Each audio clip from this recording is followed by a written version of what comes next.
सभी बच्चों को गुड मॉर्निंग। आज हम वर्ग और घन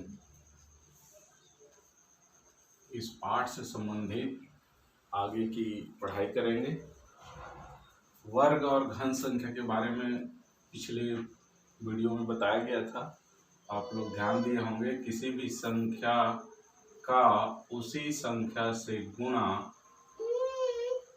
करने से जो गुणनफल प्राप्त होता है उसे कहते हैं वर्ग संख्या। ये हो गई वर्ग संख्या। और इसी प्रकार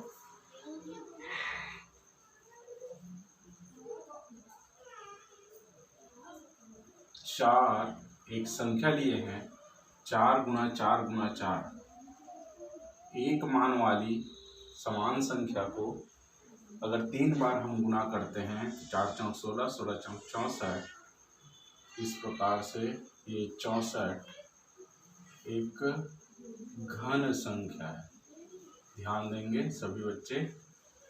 संख्या यहाँ पर 3 का जोड़ी बनने से, 3 का जोड़ी बना है, ध्यान देंगे 3 का जोड़ी बना है तो 64 आया, घन संख्या कहलाती है। यहाँ 2 का जोड़ी बना है। हम आगे की पढ़ाई के लिए हमें इसको ध्यान देना जरूरी है। वर्ग संख्या में 2 का जोड़ी और घन संख्या के लिए 4 का जोड़ी। इसको बताने का मतलब यह है, हम आगे इसको समझेंगे। अब अगला टॉपिक है पूर्ण वर्ग संख्या कैसे पहचानें। पूर्ण वर्ग संख्या कैसे पहचानें,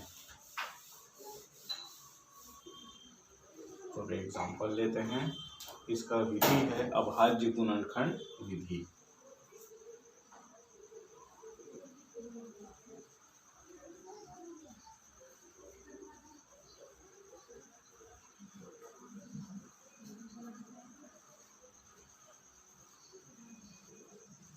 विधि अभाज्य गुणनखंड विधि का अर्थ होता है कि जो भी संख्या दी गई है उसके गुणनखंड ज्ञात करना अभाज्य संख्या से। अभाज्य संख्या वह होती है जो स्वयं से भाग जाती है, 1 से भाग जाएगी और स्वयं से भाग जाएगी और किसी तीसरे अंक से भाग नहीं जाती है। जैसे 1, 2, 3, 5, 7, 11 इस तरह से। इसमें एक जो है एक अद्वितीय संख्या कह सके। एक 1 से भाग जाती है और किसी दूसरे से नहीं। 2 2 से भाग जाती है और 1 से भाग जाती है। 3 से भाग जाती है और 1 से भाग जाती है। इसी प्रकार 5 5 से किसी तीसरे अंक से भाग नहीं जाती। तो ये संख्याएं कहलाती है अभाज्य संख्या। तो एक एग्जांपल लेते हैं।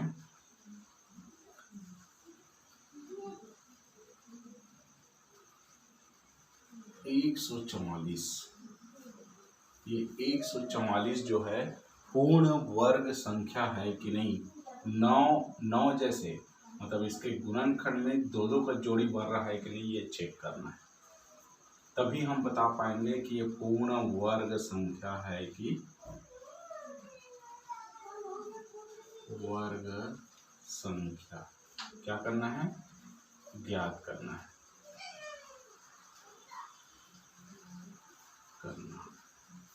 ओके, चलिए तो अभाज्य गुणनखंड निकालने की कोशिश करते हैं। यहाँ पर देख लीजिए, मैं साइड में निकाल रहा हूँ। तो जैसे लसा निकालते हैं उसी प्रकार से 144 को यहाँ लिखेंगे। पहले किससे भाग देना है, 2 से, सबसे छोटे अंक से। 2 2 सत्ते 14, 2 दूनी 4। 2 सत्ते 14, एक भाग नहीं जाएगा, 2 अंक लेंगे और 2 सत्ते 14, 4 बचा, 2 दूनी 4, 72 बार, 72 दूनी 144। ऐसे भी उसके बाद पुनः इकाई में 2 है। विभाज्यता का नियम हम पढ़े हैं। तो 2 में इकाई में सम संख्या है तो ये 2 से भाग चली जाएगी।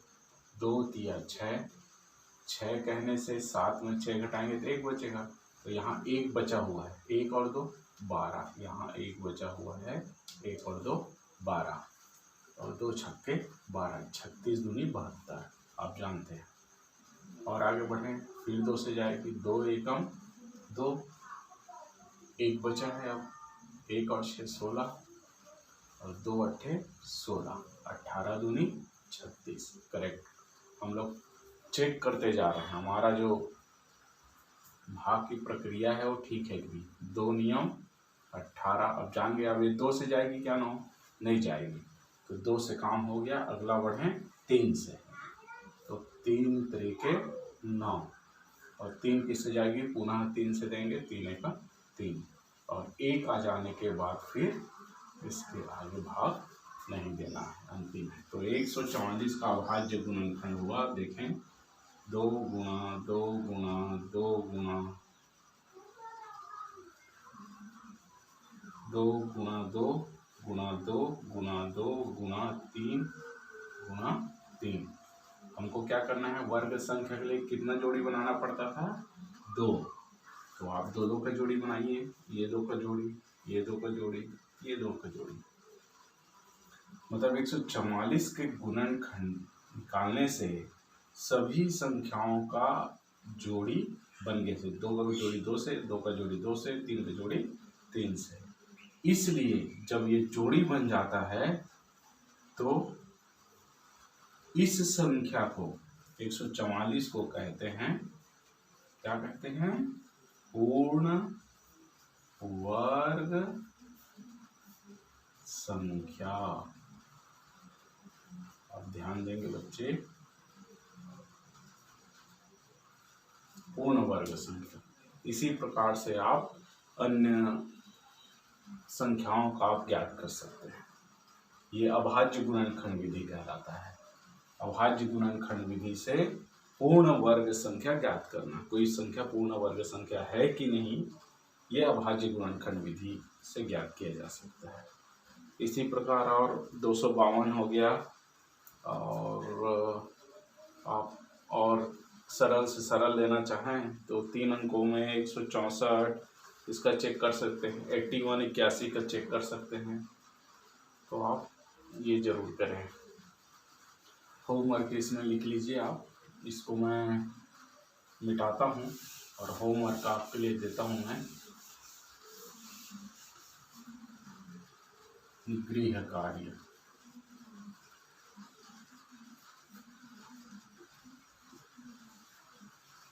इक्यासी प्रश्न पहले लिख देते हैं। पूर्ण वर्ग संख्या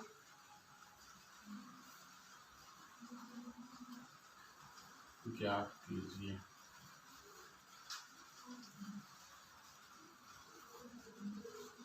पहला है 81, दूसरा है 64, तीसरा है 216। लीजिए, ये 3 प्रश्न हैं, इसको आपको ज्ञात करना है और अपने आप से चेक करवाइए, अपने आप से चेक करिए, और अपने भाई बहन जो उच्च कक्षाओं में हैं उनसे भी चेक करवा सकते हैं, या मेरे पास व्हाट्सएप के माध्यम से फ़ोटो खींचकर भेज सकते हैं, तो मैं चेक कर लूँगा। तो ये अभाज्य गुणनखंड विधि से पूर्ण वर्ग संख्या की पहचान बताया मैं। इस पूर्ण वर्ग संख्या के एक विशेष गुण है, इसको भी हम देखते हैं। इसको मिटा रहा हूं मैं। पूर्ण वर्ग संख्या की एक विशेष गुण पाई जाती है, क्या है? देखिएगा, 1 से शुरू करते हैं तो थोड़ा सा समझ में आ जाएगा।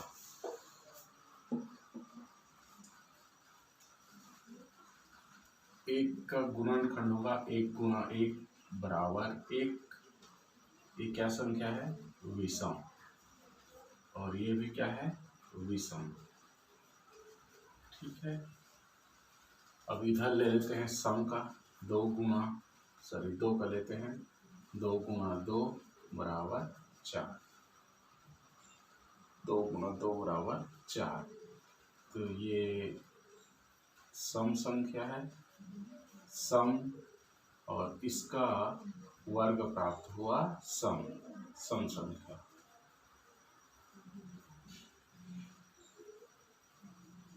सम संख्या ये विषम संख्या है। एक जो है विषम संख्या, ये भी विषम संख्या प्राप्त हुआ। 2 के बाद आता है 3, 3 एक विषम संख्या है। 3 का गुणन वर्ग क्या होगा, 3 त्रिक 9। तो विषम संख्या ये भी है और विषम संख्या 9 भी है। 4 की बात करें तो 4 गुना 4, 4 चौक 16, 4 भी सम संख्या, 16 भी सम संख्या। कहने का अर्थ ये है कि सम संख्या का वर्ग भी सम संख्या होता है। सम संख्या का वर्ग भी सम संख्या होता है। तो हम 2 गुना 2 बराबर 2 का घात 2 बराबर 4। तो सम संख्या का वर्ग, सम संख्या का वर्ग सम संख्या होता है। और विषम संख्या का वर्ग 3 बराबर 3 गुना 3 बराबर 3 का घात 2 बराबर 9। सम विषम संख्या का वर्ग विषम संख्या होता है। ये एक इसका विशेष गुण है।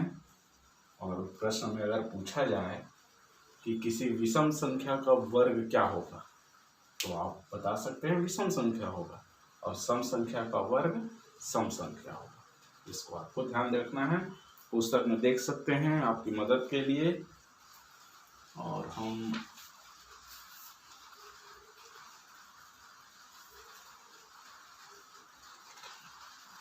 पाइथागोरी त्रिक, अगला जो टॉपिक है उसको हम लोग कल पढ़ेंगे। आज के लिए इतना ही। पाइथागोरी ट्रिक क्या होता है इसको हम लोग कल समझेंगे। इतना शायद आपको समझ में आया होगा। एक छोटा सा वीडियो भेज रहा हूँ, आज इतना ही आप लोग करेंगे। बहुत धन्यवाद।